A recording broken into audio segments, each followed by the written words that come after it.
Guys আজকে সন্ধ্যাবেলা আমার বর মনোযোগ দিয়ে ফোনে কি একটা দেখছিল। আমি বললাম যে কি দেখছো? আমাকে বললো যে এই যে চিকেন বারবিকিউ। আমি বললাম যে তুমি কি খাবে? ও বললো হ্যাঁ। বললাম যে তাহলে যাও চট করে বাজার করে নিয়ে এসো।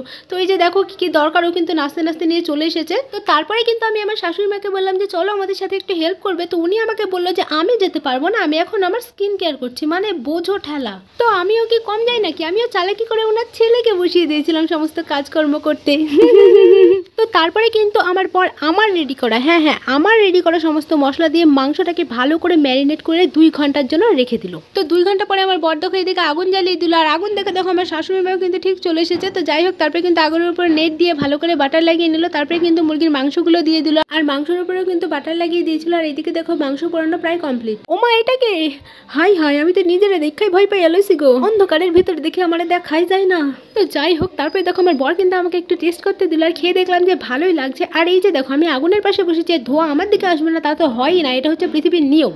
আর এইদিকে বারবিকিউ রেডি হওয়ার আগেই কিন্তু আমরা দুজন মিলে প্রায় অর্ধেক সাবারই করে ফেলেছিলাম। আর এই যে দেখো রাত 10টা বাজছিল, এত ঠান্ডা লাগছিল না, তাই কাঁথা কম্বল যা পেয়েছি মাথায় দিয়ে বসে পড়েছি। আর এই যে পুরোপুরি সেদ্ধ হওয়ার পরে কিন্তু আমার বরের শান্তি হয়নি, কারণ পুড়ে যায়নি, তাই কিন্তু পোড়ানোর জন্য গ্যাসে নিয়ে চলে এসেছে। আর এইদিকে দেখো কার বিয়ে হচ্ছে তাই বোম ফাটছে।